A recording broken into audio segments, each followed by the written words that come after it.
छत्तीसगढ़ में हम अगर इतिहास को देखें तो छत्तीसगढ़ में हम एक वंश पढ़ते हैं जिसमें हम पढ़ते हैं कि मराठा। और मराठा में जितने भी शासक हुए उसमें एक प्रतापी शासक हुए वेंकोजी भोसले, जिन्होंने हम एक टॉपिक के रूप पर पढ़ते हैं। वो शुरुआत किए सूबा प्रशासन। सूबा प्रशासन मराठों का एक बहुत बड़ा कार्य था। जो इनकी अवधि की बात करें तो सूबा प्रशासन अवधि में 1788 से 1818 ईस्वी तक रहा। और इन्होंने उस प्रशासन के लिए जो मुख्यालय बनाए थे वो मुख्यालय रतनपुर को बनाया गया था। इनके जो सूत्रधार थे, जो शुरुआत करने वाले थे, वे मराठा शासक वेंकोजी भोसले जी थे।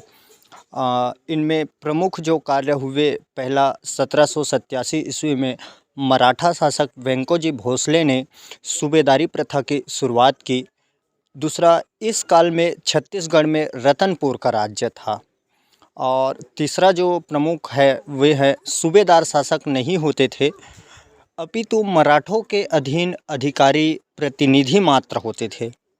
सूबेदार को सूबा के सैनिक, असैनिक, दीवानी एवं फौजदारी आदि सभी अधिकार प्राप्त होते थे।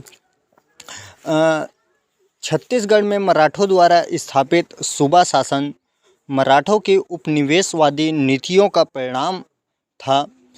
इस प्रथा को जन्म देने का प्रमुख कारण मराठा शासकों का नागपुर में रहकर शासन व्यवस्था को संचालित करना था। इस शासन पद्धति के अंतर्गत प्रदेश में अनेक सूबेदारों की नियुक्ति की गई, जिनका वर्णन हम नीचे करेंगे। जिसमें पहला अगर सूबेदार देखें तो पहला महिपत राव दिनकर जी हैं, जो इनका शासनकाल 1788 से 1790 ईस्वी तक रहा।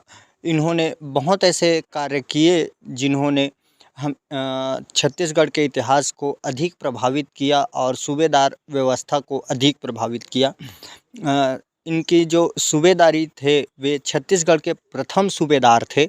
और 17 मई इन्हीं के शासनकाल में 17 मई 1790 ईस्वी में यूरोपियन यात्री फॉरेस्टर, जो यूरोपियन यात्री थे फॉरेस्टर, वो छत्तीसगढ़ का में यात्रा किए और पहली बार वे रायपुर आए। 17 मई 1790 ईस्वी में फॉरेस्टर जो है वे रायपुर में आगमन हुआ इनका। और इनके शासनकाल में आनंदीबाई से इनका सत्ता के लिए संघर्ष हुआ था। चूँकि इनके शासनकाल में सारी शक्तियाँ आनंदीबाई के हाथों में थी, ये नाम मात्र के लिए सूबेदारी कार्य करते थे। इन्होंने महिपत राव दिनकर जी ने रायपुर के बूढ़ा तालाब का निर्माण करवाया था। और दूसरा जो देखें हम क्रम में सूबा शासन के दूसरे क्रम के जो सूबेदार थे वे विट्ठल राव दिनकर जी थे। इनके शासनकाल की हम बात करें तो 1790 से 1796 ईस्वी तक इनका शासनकाल रहा। इनके समय में जो विदेश यात्री आए वे 1795 ईस्वी में मिस्टर J.T. ब्लंट की छत्तीसगढ़ यात्रा हुई। और J.T. ब्लंट ने ही 31 मार्च 1795 को रायपुर व 13 मई 1795 को रतनपुर की यात्रा की।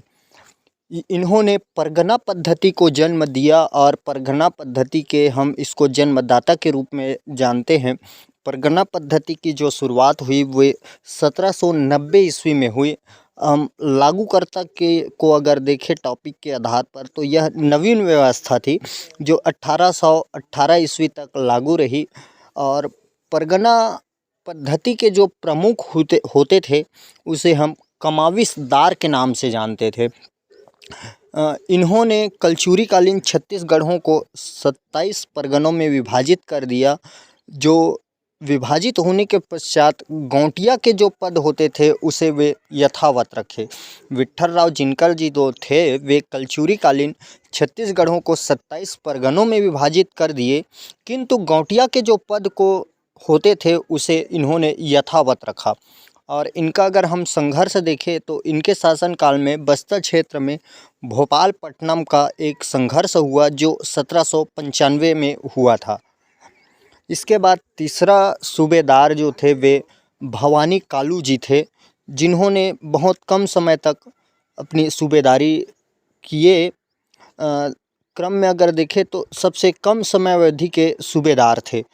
इसने अपना प्रतिनिधि कोड़ो विष्णु भेजकर शासन करना चाहा, तब इन्हें अपदस्थ कर केशव गोविंद को सूबेदार नियुक्त किया गया। इनके हम शासन अवधि की बात करें तो 1796 से 1797 ईस्वी तक ही का शासन रहा। इसके बाद फिर केशव गोविंद जी सूबेदार बने। तो केशव गोविंद जी सूबेदार हैं और केशव गोविंद का जो शासनकाल था वो 1797 से 1808 ईस्वी तक रहा। इन्होंने सर्वाधिक समय तक सूबेदारी की। इनके शासनकाल में यूरोपीय यात्री कोलब्रुक ने छत्तीसगढ़ की यात्रा की थी। केशव गोविंद ने संबलपुर क्षेत्र जीतकर मराठा क्षेत्र को विस्तृत किया था और इनके शासनकाल में ही सरगुजा एवं छोटा नागपुर के मध्य सीमा विवाद उत्पन्न हुआ था। इन्होंने पिंडारी आक्रमणों से रक्षा की थी। पिंडारियों का प्रथम आक्रमण इन्हीं के शासनकाल में हुआ था। पिंडारी को अगर हम समझें तो पिंडारी इस प्रकार है। पिंडारी से आशय लगभग 25,000 लुटेरों का झुंड है। जो इनके प्रमुख थे वे प्रमुख लहवरिया थे। इनका निवास क्षेत्र पेंड्रा में हमें जो जानकारी प्राप्त होती है वे पेंड्रा से ही जनश्रुति से ज्ञात जानकारी के अनुसार पिंडारियों के कारण इस क्षेत्र का नाम ही पेंड्रा पड़ा है। इनका प्रभाव जो रहा वो 1806 से 1810 ईस्वी तक छत्तीसगढ़ में पिंडारियों का भय कायम रहा।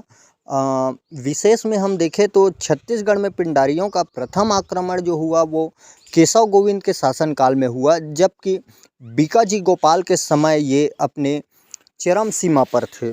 बीकाजी गोपाल इसके बाद के जो अगले शासक हुए या सूबेदार हुए, उनके समय में इनकी जो भय थी वो चरम सीमा पर थी। पिंडारियों का अंत यादवराव दिवाकर के शासनकाल में हुआ। जो अंतिम सूबेदार थे यादवराव दिवाकर, उनके शासनकाल में पिंडारियों का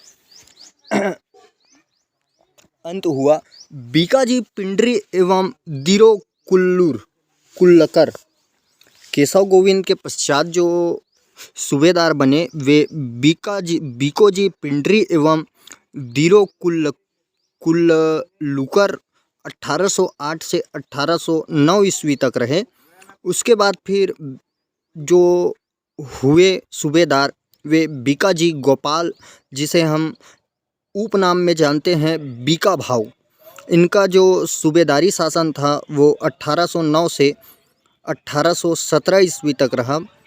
इनका उपनाम हम देखें तो बीका भाऊ है। इनके समय में पिंडारियों की गतिविधियां अपने चरम सीमा पर थी तथा छत्तीसगढ़ में लूटपाट की घटनाएं हुई और सरगुजा रियासत जमींदारी में हस्तक्षेप होने के कारण उत्तराधिकार का संघर्ष भी हुआ। छोटा नागपुर और सरगुजा जमींदारी के बीच सीमा विवाद संबंधी विवाद को सुलझाया इन्होंने। इनके जो शुरू हुआ था केशव गोविंद के समय, छोटा नागपुर और सरगुजा सीमा विवाद जिनको बीकाजी गोपाल जो थे बीका भाऊ, उन्होंने सुलझाया और इनके शासनकाल के दौरान काफ़ी राजनीतिक अस्थिरता रही। जिनमें हम राजनीतिक अस्थिरता को देखें तो पहला छत्तीसगढ़ के भोसला शासक वेंकोजी भोसले जो सूबेदार व्यवस्था के शुरुआत करता थे, उनकी मृत्यु हो गई और मृत्यु 1800 ईस्वी में हुई। दूसरे अगर विशेष देखें तो भोसला शासक रघुजी द्वितीय की भी इनके शासनकाल में मृत्यु हो गई और तीसरा पुरुषा जी भोसले की भी मृत्यु हो गई। इस प्रकार 3 शासक जो हुए इनकी मृत्यु हो गई। पहला भोसला शासक वेंकोजी भोसले की मृत्यु 1811, भोसला शासक रघुजी द्वितीय की मृत्यु हो गई, फिर परसोजी पुरुषाजी भोसले की मृत्यु हो गई। उसके बाद चौथा जो शासक हुए अप्पा साहेब का छत्तीसगढ़ में भोसला शासक के रूप में नियुक्ति हुई। और पांचवा जो हुए वे अंग्रेज़ों की सहायक संधि हुई। इनके समय की जो विशेषताएं हैं वे पांचवे विशेषता जो है वे अंग्रेज़ों की सहायक संधि है। और हम और कुछ विशेष देखें तो अंग्रेज गवर्नर लॉर्ड हेस्टिंग पर भोसला प्रशासन को कमज़ोर करने का आरोप लगाया गया। अंग्रेज गवर्नर लॉर्ड हेस्टिंग पर भोसला प्रशासन को कमज़ोर करने का आरोप लगाया गया। और हम अगले क्रम की अगर देखें, केशव गोविंद के बाद जो सूबेदार हुए वे सखाराम हरि एवं सीताराम टांटिया जी थे। शासनकाल इनका 1817 से 1817 में ही रहा। एक वर्ष के लिए ही इन दोनों का नियुक्ति हुआ। और सखाराम हरि ने 3 माह शासन किया। उसी प्रकार सीताराम टाटिया ने 8 माह शासन किया। सखाराम हरि की हत्या एवं एक रतनपुर निवासी द्वारा गोली मारकर कर दी गई थी। इसके बाद जो अंतिम सूबेदार हुए वे यादवराव दिवाकर जी थे। यादवराव दिवाकर का शासनकाल 1817 से 1818 ईस्वी तक रहा, जो छत्तीसगढ़ के अंतिम सूबेदार हुए। और 1818 तक छत्तीसगढ़ में पिंडारियों का अंत हो गया। इन्हीं के शासनकाल में पिंडारियों का जो आक्रमण हुआ था केशव गोविंद के शासनकाल में 1806 ईस्वी में, जो 1810 ईस्वी तक रहे, उनका 1818 में पिंडारियों का अंत हुआ यादवराव दिवाकर के शासनकाल में। विशेषता अगर हम देखें यादवराव दिवाकर की, तो छत्तीसगढ़ के ब्रिटिश रेजिडेंट जेनकिंस ने सूबा पद्धति को समाप्त कर ब्रिटिश अधीक्षकों की नियुक्ति की। इस प्रकार ब्रिटिश रेजिडेंट जेनकिंस ने सूबा पद्धति को समाप्त कर दिया और ब्रिटिश अधीक्षकों की नियुक्ति कर दी।